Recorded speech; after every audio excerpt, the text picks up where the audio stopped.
Hello everyone, a very warm good morning. तो चलिए आज हम सारे इडियम्स रिवीजन कर लेते हैं जो हमने डे 1 से डे 7 तक किए थे। In total 70 idiom. Without further ado let's start. First idiom से शुरू करते हैं। Here is your hint. जब आप या कोई और अपने भावों को खुलकर रखता है या रखती है तो उस केस में हम क्या कह सकते हैं? वो क्या कर रहे हैं?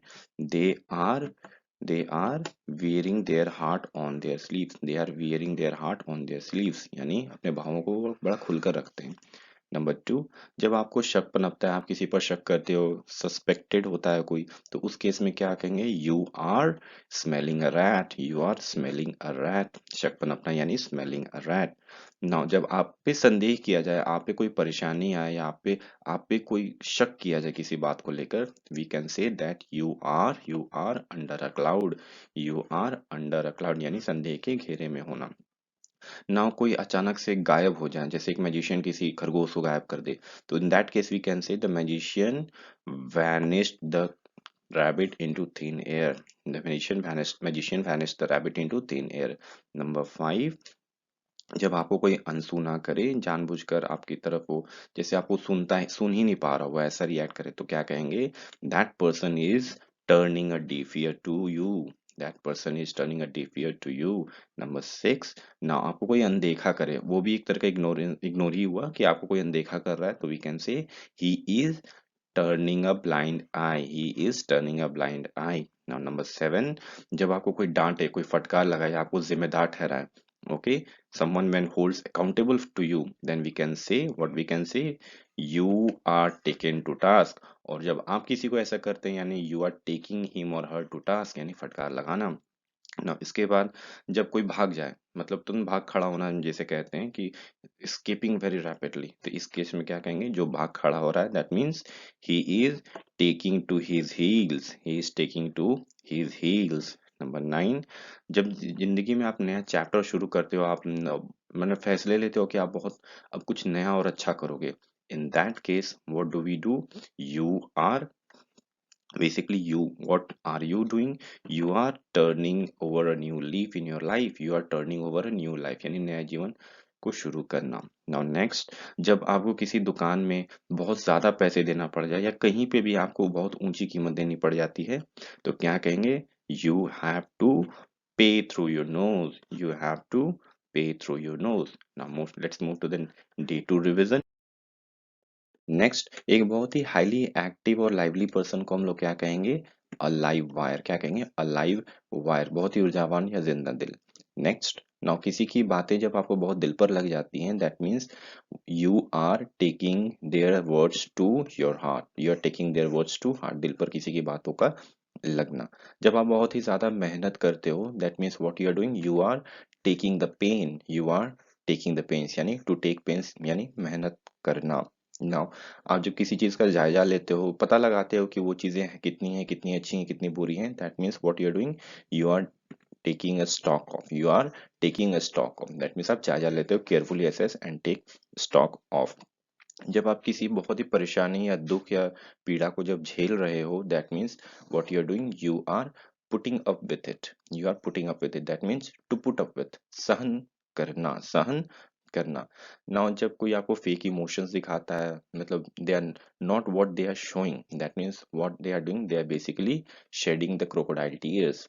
शेडिंग द क्रोकोडाइल टीयर्स यानी मगरमच्छ के आंसू, यानी बनावटी इमोशंस। नाउ आफ्टर दिस, जब आप कुछ बहुत निश्चय कर लेते हो, डिटरमाइन हो जाते हो कि नहीं अब ये करना ही करना है, आफ्टर इवेल्युएटिंग सारे options, that means what do we say, you have made up your mind.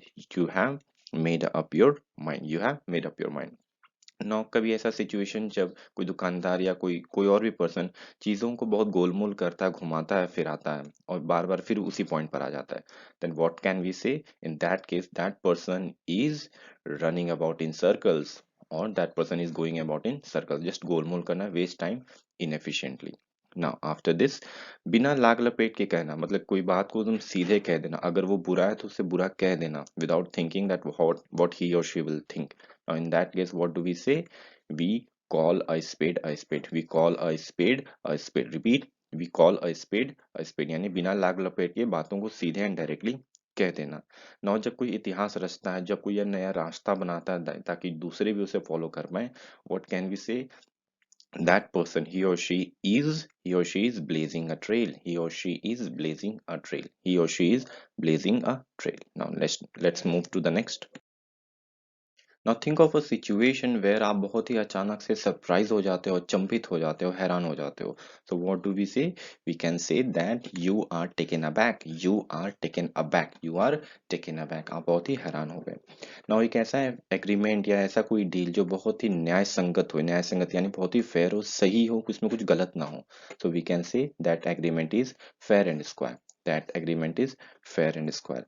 आप जब बहुत परिश्रम करने के बाद जब हार मान लेते हो, so we can say that you have thrown in the towel. You have thrown in the towel. You have thrown in the towel. Now एक ऐसा सिचुएशन को याद करिए जिसमें एक पर्सन बहुत ही डोमिनेंट रहा हो या डोमिनेंट है, जिससे आप बात करो वो हमेशा खुद ही को दिखाए कि वही सही है.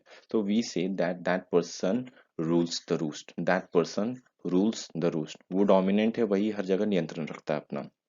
Got it. नाउ एक ऐसा भरोसेमंद व्यक्ति जो आप जिस पे आप आंख मूंद कर कभी भी भरोसा कर सकते हो, बहुत रिलायबल हो. तो such a person we can call salt of the earth. We can call such a person salt of the earth. Repeat, salt of the earth. Now जिस जो पर्सन ऐसा डोमिनेंट था आपके साथ, the person who rules the rules, generally क्या होता है कि इसके साथ हमारे रिश्ते अच्छे नहीं होते हैं. तो what we can say that there is no love lost. There is no love lost between you and the person who rules the roost. That means the person who is always dominant. Okay, so we have related the two idioms here.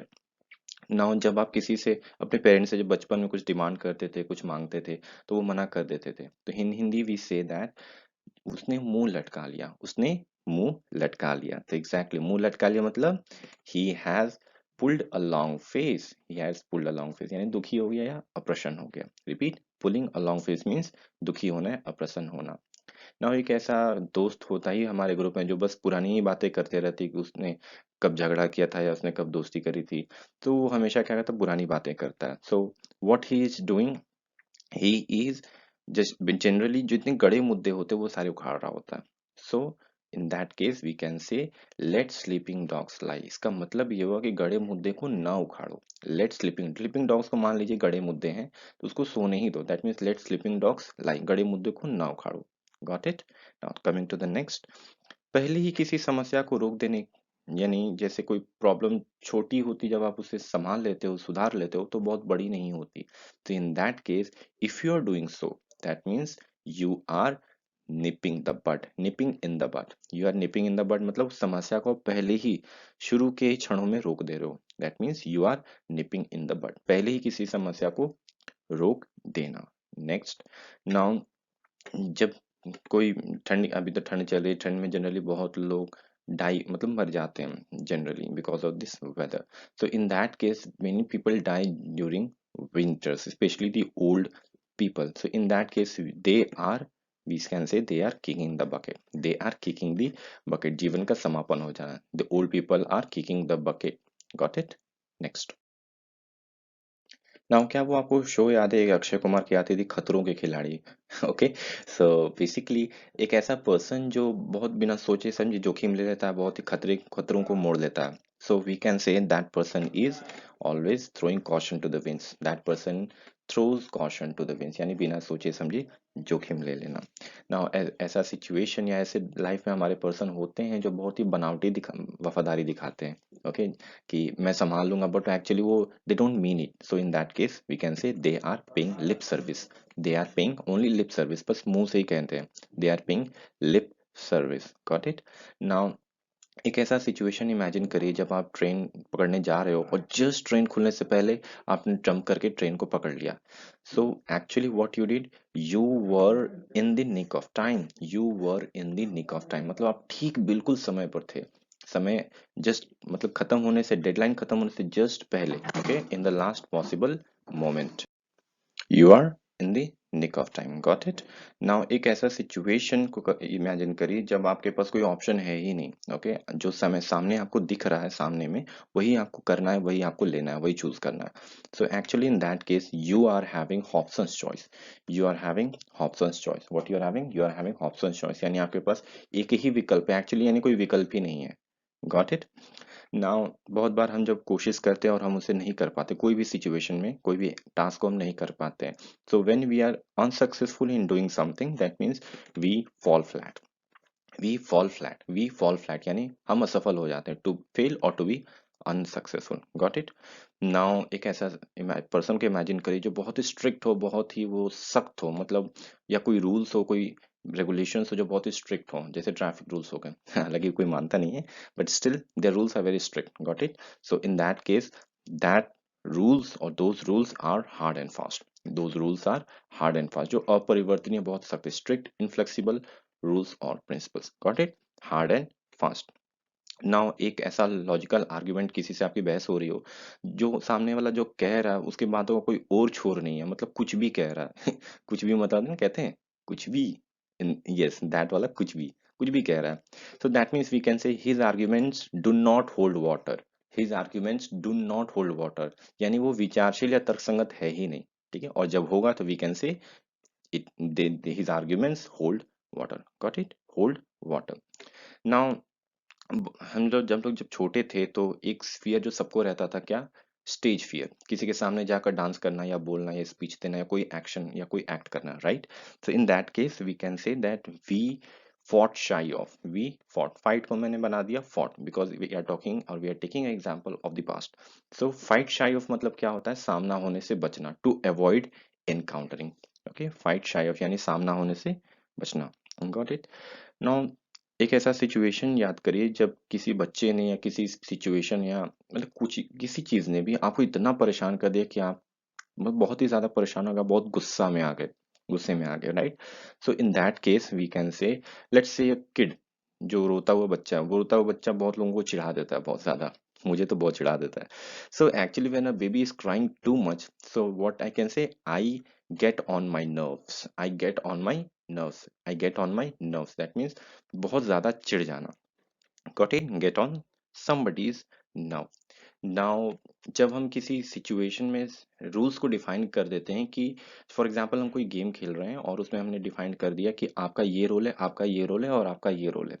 So when we are clearly demarcating the lines, the responsibilities, तो हम लोग क्या कह रहे हैं? हम लोग basically we are drawing a line, we are drawing a line मतलब सीमा को तय करना, to establish limits. Got it. ना वो सिचुएशन याद करिए लास्ट टाइम जब आपके लिए सबसे गर्व का मोमेंट था, आप स्कूल में टॉप करे होंगे या फिर आपने स्पोर्ट्स में बहुत बड़ा अचीवमेंट किया होगा या कुछ भी आपने बहुत अच्छा किया होगा, you are feeling proud. That means in that case you were having feather in your cap, you were having in your feather in your cap. Okay, किसी के लिए गर्व का कारण होना, feather in one's cap. Got it. But ऐसा ऐसा विजय या फिर ऐसा जीत प्राप्त करने से पहले, मिलने से पहले आपने बहुत ही परिश्रम करी थी। तो जब आप परिश्रम कर रहे थे तो आप क्या कर रहे थे? You were biting the bullet, बहुत ही मुश्किल स्थिति का आप सामना कर रहे थे, right? Before having feather in your cap you were biting the bullet. Got it? You were biting the bullet. Now एक ऐसा, जैसे ठंड में हम लोग देखते हैं रोड के किनारे बहुत लोग सोए रहते हैं, घर नहीं होते उनके पास, राइट? या फिर एक बहुत मतलब एनी हाउ बस वो अपने गुजारा कर रहे हैं, जिंदगी की कैसे भी गुजारा कर रहे हैं, बहुत पुअर होते हैं। So what are they doing? They are barely able to manage और make their both ends meet. They are barely able to make their both ends meet, मतलब किसी तरीके से जैसे तैसे अपना वो गुजारा करते हैं, राइट? ये देरी करना नहीं होगा, जस्ट इग्नोर दिस। जैसे तैसे वो अपना गुजारा करते हैं। Got it. नाउ जब नेक्स्ट टाइम या फिर जब लास्ट टाइम आप याद करिए जब आपने किसी अपने फ्रेंड से पैसे मांगे होंगे, राइट? तो दोस्त ने क्या कहा होगा? मैं दे दूंगा, मतलब वो बस टाल मटोल कर रहा होगा। तो basically your friend does not want to give you his money, so what he is doing, he is dragging his feet. ये ह्यूमरस एग्जांपल लिया। एक नॉर्मल एग्जाम्पल आप ये ले सकते हैं, जब आप कुछ चीज को करते हैं मजबूरन वश, तो आप करना नहीं चाहते, that means in doing that you are dragging your feet, आप बहुत देरी से करते हो, डिले करते हो उसमें, right? You are dragging your feet. Got it? Repeat, you are dragging your feet. Now एक ऐसा पर्सन जो आप बहुत एक हैप्पी सिचुएशन है फैमिली का, फ्रेंड्स का, और वो फ्रेंड आता है और सबका माहौल बिगाड़ देता है, कुछ ऐसी बातें करता है, या फिर वी कैन से वो गड़े मुद्दे उखाड़ता है, that means he does not let the sleeping dogs lie. Remember, we are linking here other different idioms together. So ऐसा फ्रेंड जब आता है, सो what we say that he is a wet blanket, he is a wet blanket, बहुत माहौल बिगाड़ देना, मजाक किरकिरा कर दे जो, he is a wet blanket। आप इसको ऐसे एक एनालॉजी इमेजरी बना सकते हो कि भीगा वो चादर आप ओढ़ रहे हो तो आपको मजा नहीं आएगा, राइट, स्पेशली ठंड में। तो a wet blanket, okay got it, a wet blanket. Now एक ऐसा पर्सन आप भी जरूर कभी ना कभी रहे होगे मैं थोड़ा बहुत तो जरूर हूँ, जो बहुत थोड़ा आलसी जैसा हो, राइट, थोड़ा सा आलसी जैसा हो। तो what do we say to such a person, a couch potato, a couch potato. क्या कहेंगे, अ काउच पोटैटो। जो सोफा आलसी कहने का मतलब ये हुआ, ये एग्जैक्टली पूरा करेक्ट नहीं है। सोफा आलसी कहने का मतलब जो बेसिकली इनएक्टिव हो पर्सन, थोड़ा डोरमेंट जैसा आलसी हो, जो ज्यादातर टीवी वीवी देख के समय अपना वेस्ट करे। अ couch potato, got it, a couch potato. Now हम लोगों ने हमेशा सुना है बड़ों से कि हर मुश्किल के पीछे कुछ अच्छा होता है, हर बुराई अच्छाई के साथ आती है, right. So there is a phrase that we use to tell this particular situation in English, and that is every dark cloud has a silver lining, every dark cloud has a silver lining। ये बहुत अच्छा imagery है। जब आप dark clouds को देखते हो जो डार्क होते हैं, आप जब ध्यान से देखोगे तो उनकी जो बाउंड्री होती है पेरीफेरी, वो एक सिल्वर कलर जैसी लगती है, because of the sun whose light is coming from the backwards। Because of that वो क्लाउड भले ही कितना डार्क हो, यानी उस सिचुएशन कितनी बुरी क्यों ना हो, उसकी लाइनिंग, उसकी पेरीफेरी अच्छी है, यानी सिल्वर है। So every dark cloud has a silver lining, यानी मुश्किल के पीछे कुछ अच्छा होना, गॉट इट। नाउ एक ऐसा सिचुएशन याद करिए, या फिर जस्ट एक पर्सन, किसी पर्सन को आप ऐसा जानते हैं जो जो एक कुल कलंक हो। कुल कलंक कहने का मतलब बिल्कुल अलग हो, वो अलग हो, मतलब ग्रुप में वो सबसे अलग हो, डिफरेंट हो। So such a person, to such a person we call a black sheep, we call a black sheep, repeat, we call such a person a black sheep, जो ये कुल होगा। कुल कलंक यानी ये जनरली ये नेगेटिव कॉनोटेशन में हो सकता है, मतलब नेगेटिवली हम बोल सकते हैं कि वो सबसे अलग है क्योंकि वो बहुत सबसे बुरा है, या ये अच्छे में भी हो सकता है। मोस्ट ऑफ द केसेस ये बुरे केसेस में ही हम लोग इसको यूज करते हैं, okay, although it can be in good connotations as well, okay. So a black ship यानी जो सबसे अलग है, an outsider. A man of straw, जो कमजोर व्यक्ति को कहते हैं। Appears powerful but is actually weak, जो दिखने में मजबूत लगे बट है वो एक्चुअली बहुत ही ज्यादा कमजोर। अ मैन ऑफ स्ट्रॉ, दिखने में लगे मजबूत है बट है कमजोर, यानी अ मैन ऑफ स्ट्रॉ। नाउ आप जब पहली बार चलना सीख रहे थे, आप जब पहली बार लिखना सीख रहे थे, तो उस समय आप क्या थे, you were a green horn, you were a green horn, you were a green horn. यानी जब नौसिखिया होता है, अनुभवहीन होता है, तो in that case that person he और she is a green horn, got it. Okay, जब आप सक्सेसफुल हुए थे, दैट मीन जब आपके कैप पे फेदर्स लगे थे, remember. So in that case what you were doing, you were bearing the palm, you were bearing the palm. To bear the palm मतलब हुआ विजेता होना या सफलता को प्राप्त कर लेना, okay. So when you beer the palm, you get feather in your cap, okay। Now again, before bearing the palm, what you were doing, you were burning the midnight oil, you were burning the midnight oil, you were burning the midnight oil। मतलब आप बहुत कड़ी मेहनत कर रहे थे, तब जाके आप पाम को बियर कर पाए, यानी आप जीत हासिल कर पाए, गॉट इट। नाउ ऐसा होता है कि जब आप, जैसे फॉर एग्जांपल इमेजिन करिए, जब आप स्टेज पे जा रहे हो, आपको मतलब आप विक्टर यानी विजेता घोषित करना हो, तो हो सकता है कि आप बहुत घबरा जाए, अरे मैं कैसे जाऊंगा वहां पे, स्टेज पे कैसे जाऊंगा, तो बहुत घबराहट महसूस कर रहे हो आप। So in that case we can say you are having butterflies in the stomach, you are having butterflies in the stomach, repeat, you are having butterflies in the stomach। मतलब आप बहुत घबराहट महसूस कर रहे हो स्टेज पे जाने से पहले, या किसी भी situation in general, okay. Butterflies in the stomach. Now एक ऐसा दोस्त जरूर होता है, जब भी आप उसे पार्टी देने को कहते हो, वो बोलता है नहीं मेरे पास पैसे नहीं है okay, even if he owe you a party, then still he will say no मेरे पास पैसे नहीं है अभी। So that your friend is a close fisted person, that friend is a close fisted person, यानी बहुत ही कंजूस है that person, that friend is a very close fisted person, got it. और जब आपको वो पार्टी नहीं देता है, तो मान लीजिए आपने उसे बर्थडे में पार्टी दी थी, बट आपका जब समय आया तो उसने पार्टी आपको नहीं दिया।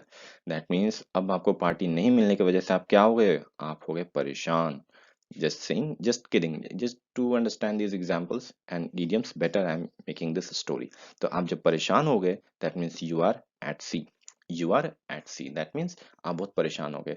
Feeling lost, confused, unsure, specially unfamiliar circumstances. ज्यादातर एट सी मतलब होता है कि जब सिचुएशंस अनफैमिलियर हो, या नया जगह या नया स्थिति हो, तो you are at sea, got it, you are at sea यानी आप परेशान हो।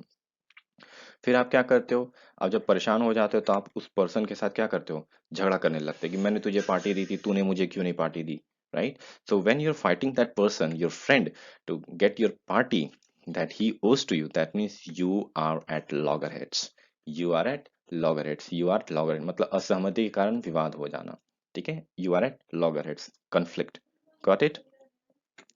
ना वो कहता है आपको, जस्ट इमेजिन कि नहीं, मैंने तुझे पार्टी इसलिए नहीं दी क्योंकि तुझ में ये कमी है, तू अच्छा नहीं है, ठीक है, तू बहुत बुरा इंसान है, इसलिए मैं तुझे पार्टी नहीं दूंगा। So let's say for example he says कि तूने ये जो शूज पहने हैं, ये शूज अच्छे नहीं हैं, right? Just a second, I my pen fell, या sorry for the interruption. So he says that तुम्हारे शूज अच्छे नहीं, ये तुम्हारी बहुत खामी है, बहुत कमजोरी है, शूज अच्छे होते तो मैं तुम्हें जरूर पार्टी देता। Okay, this is a very unique and different story. ऐसी ही स्टोरीज हमारे दिमाग में अटकती हैं, राइट? जो बहुत ही यूनिक और डिफरेंट हो। सो तेरे तेरे जूते अच्छे नहीं है, so I will not give you party. So what he is saying that you have your Achilles heel and what is it, it's your shoes. तुम्हारी जो कमी है, तुम्हारी जो कमजोरी है जिसकी वजह से तुम्हें पार्टी नहीं मिल रही, that is your Achilles heels। तुम बहुत अच्छे हो but still there is one कमजोरी, that is your shoes, and that becomes your Achilles heel। यानी despite all good things in a person, जो उसकी कमी या खामी रह जाती है, उस कमी या खामी को हम लोग कहते हैं Achilles heels, ठीक है, अ पर्सन्स वल्नरेबिलिटी और weakness. Got it, Achilles heels। Okay, now एक ऐसा सिचुएशन इमेजिन करिए जब बहुत ज़्यादा आप बिजी हो, और फॉर एग्जांपल आप किसी मीटिंग या स्कूल के लिए लेट हो रहे हो, और आपको सॉक्स नहीं मिले आपके। अब बस बस आके खड़ी हॉर्न मारे, आपको बस पकड़ना है बट आपके सॉक्स मिल नहीं रहे। ओके, ऐसा मेरे साथ होता था। तो इन दैट, और वो मम्मी कहती है जाओ उस ढेर, उस कपड़े के ढेर में। ना उस कपड़े के ढेर में से एक छोटे से सॉक्स को ढूंढना, what is it, it's like finding a needle in the haystack, it's like finding a needle in the haystack, यानी घास के ढेर में सुई ढूंढने जैसा होता है। मतलब बहुत ही डिफिकल्ट हो, जिसमें टाइम टेकिंग, वो टाइम टेकिंग लगे, टाइम टेकिंग होगा, राइट? बहुत ही डिफिकल्ट सिचुएशन जिसमें आप किसी को ढूंढने में परेशानी हो। So it's like finding a needle in the haystack, यानी किसी चीज को जब ढूंढने में बहुत परेशानी होती है, वी से it's like finding a needle in the haystack। Got it? Now एक हिंदी में इडियम, एक मुहावरा है जो हम बहुत फेमसली कहते हैं, बहती गंगा में हाथ धोना। जो बाकी सब कर रहे हैं या जो ट्रेंडिंग है, भले वो मुझे पसंद आए या ना आए, मैं उसे करूंगा। ओके, सो बहती गंगा में हाथ धोना, what is the English equivalent for it? To jump on the bandwagon. To jump on the bandwagon, ऐसे इमेजिन करिए कि कोई वैगन है ट्रेन की, वो जा रही है, सब चढ़ रहे हैं, और आप भी उस वैगन में इसलिए चढ़ गए क्योंकि सारे लोग चढ़ रहे हैं, आपको वहां जाना नहीं था बट आप फिर भी चढ़ गए। Okay, because everyone else is doing so. So to jump on the bandwagon मतलब बहती गंगा में हाथ धोना। Got it? Let's move to the next. Now जब आपके काम, जब when you are bearing the palm, okay, so you, just a second, there is some internet problem over here, sorry for the interruption. Okay, so now what we were discussing, to jump on the bandwagon is done. Now think of a situation जब आप बहुत कड़ी मेहनत कर रहे थे और फिर आपको सफलता मिली, यानी when you bear the palm finally, now we can, you say that I am happy to see, I am happy to see the back of my old or previous struggling days, I am happy to see the back of struggling days, यानी वो struggling day जब वो संघर्ष करे थे वो अब बीत गए, वो अब चले गए। तो उन, जब वो बीत गए तो आप खुश हो, क्योंकि you are happy to see the back of यानी आप इमेजिन करिए कोई पर्सन जा रहा है, तो आप उसको जब देखोगे तो आपको उसकी पीठ दिखेगी, राइट? तो आप खुश हो, either that person is bad और that person is not good for you. So उसके जाने से आपको खुशी मिले, so we say to be glad to see the back of, यानी किसी के जाने से खुशी मिलना। Okay, you can use this for any person, or you can see use it for any things or substances as well। Got it? Okay, now going back to our story. तो जो friend था, जो बहुत ही close fisted person था, जो आपका friend था Rohan, let's call him Rohan. So उसने आपको पार्टी नहीं दिया, बट ये बात सिर्फ आपको पता थी कि वो बहुत कंजूस व्यक्ति है। तो आपने ये जाके सारे फ्रेंड्स को बात बता दी कि Rohan is a close fisted person. तो what you have done basically, you have brought to light, you have brought to light what, that Rohan is a close fisted person, यानी उजागर कर दिया आपने, सबको बता दिया, रिवील कर दिया। सो टू ब्रिंग टू लाइट मतलब होता है प्रकट करना। Got it? नाउ आज के टाइम में क्योंकि कंपटीशन बहुत डिफिकल्ट और टफ हो गई है, so many students just give up before the last moment. जो होता है ना, आखिरी स्टेप तक वो पहुंचते पहुंचते फिर वो गिव अप कर देते हैं। वो अगर पार कर लेते तो उन्हें सक्सेस या कामयाबी मिल जाती। So they have to anyhow, today we all have to overcome the last straw, we have to pass and overcome the last straw, यानी स्थिति को असहनीय बनाने वाली आखिरी परेशानी जो होती है वो द लास्ट स्ट्रॉ है। Okay, final problem causing impatience और गिविंग अप, राइट। और जब आपको लास्ट स्ट्रॉ मिले, whenever you are facing the last straw, just take it as a reminder, got it, that this is the last step just before your success, got it। now philosophy काफी होगी, coming back to our idioms। तो आप पूरी कोशिश करते हो, just in that example, आप अपने फ्रेंड से पूरी कोशिश किया था आपने, मतलब पार्टी लेने के लिए पूरा कोशिश किया आपने अपने फ्रेंड से पार्टी लेने के लिए। So you strain your every nerve to take the party from Rohan. You strain your every nerve, you strain your every nerve, to strain every nerve मतलब पूरी कोशिश करना। ओके, पूरी जान लगा देना, आपने जान लगा कोशिश की पार्टी लेने के लिए, but you strained every nerve but you didn't get the party, got it. फिर जस्ट इमेजिन एक दिन क्या होता है कि सब होने के बाद अचानक एक सप्ताह बाद रोहन आपके पास आता है और कहता है चलो मैं तुम्हें पार्टी दूंगा। So you are very surprised. Okay, so what is the idiom when you are very surprised? You were taken aback. Remember, you were taken aback when Rohan came back to you. Got it? You were taken aback when Rohan came back to you. And how Rohan came? Rohan came out of the blue. Rohan came out of the blue मतलब रोहन अचानक से आ गया, आप expect नहीं कर रहे थे, बट अनएक्सपेक्टेड था, बट वो रोहन अचानक से आ गया। सो Rohan came out of the blue, got it. But just imagine जब रोहन आता है तो व्हाट डू यू सी, बहुत तनाव में टेंशन में लगता है वो। Okay, so it seems that Rohan who has come out of the blue, जो अचानक अभी आया, he is on tenterhooks, he seems to be on tenterhooks. Rohan क्या लगता है, ऑन टेंटर हुक्स से मतलब क्या हुआ, वो बहुत तनाव टेंशन में लग रहा है। Rohan is on tenterhooks, he is in great tension और एंजाइटी और डिप्रेशन। ओके, बहुत तनाव में लग रहा है होगा। Why is he feeling so?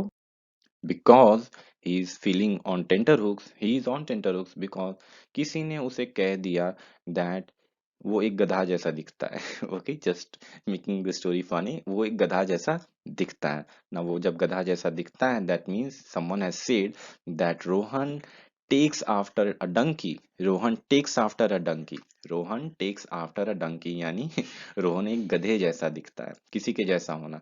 Actually ये अपीयरेंस भी हो सकता है, या फिर ये कोई स्किल में भी हो सकता है, या किसी क्वालिटी में भी हो सकता है। ओके, जब आप किसी जैसे लगते हो, जैसे फॉर एग्जांपल हम लोग पेरेंट्स जैसे अपने लगते हैं, किसी गुण में, किसी स्किल में, most of the cases appearances में। So we take after our parents, तो टेक आफ्टर मतलब किसी के जैसा लगना या होना। ओके, आइदर इन अपीयरेंस और स्किल और क्वालिटी, गॉट इट।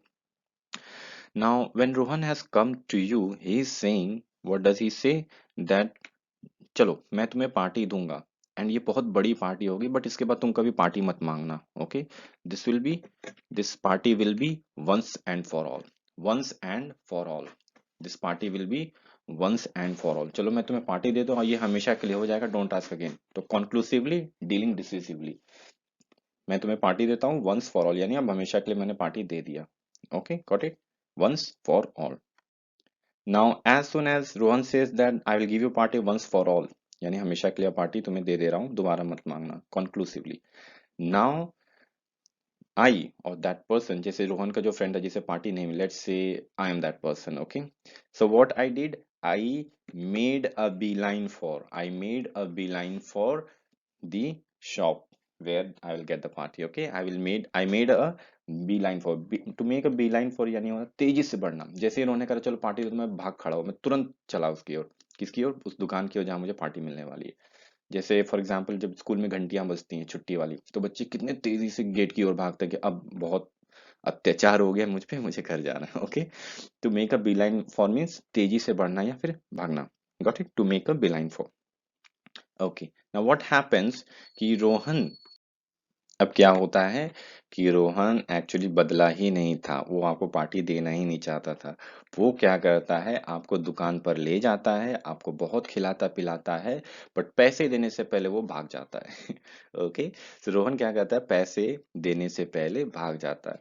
सो अब आपकी सिचुएशन क्या है, आप लर्क में है, that means Lohan Rohan sorry Rohan has left you in the lurch, Rohan has left you in the lurch मतलब मुश्किल हालात में रोहन ने अब आपको छोड़ दिया, अब तो आपको ही पैसे देने पड़ेंगे। जो आपने खाया और रोहन ने भी खाया दोनों की। So Rohan has left you in the lurch, got it. Rohan has left you in the lurch मतलब मुश्किल या कठिन परिस्थिति या हालात में छोड़ देना, गॉट इट। नाउ अब आप, बहुत हो गया, अब आपने बहुत सह लिया। नाउ अब आप क्या करो कि ये जो रहस्य है, अभी आपने, आप सोशल मीडिया पे दोस्तों को सबको खोलो, सबको बताओगे, you will bring it to light, प्रकट करोगे। So to bring it to light के एक अदर इडियम में हम लोग कह सकते हैं that now you will let the cat out of the bag.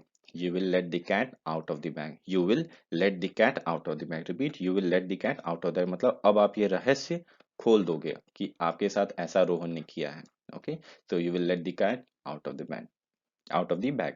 Disclose the secret of an inadvertently, inadvertently मतलब मतलब गलती से हो जाए। Okay, although in this case we are using it advertently, but यहाँ पे इनएडवर्टेंट, दोनों ही केसेस में हम लोग ऐसा कह सकते हैं। Okay, let the cat out of the bag, so you are revealing a secret either decisively or unknowingly, right, inadvertently.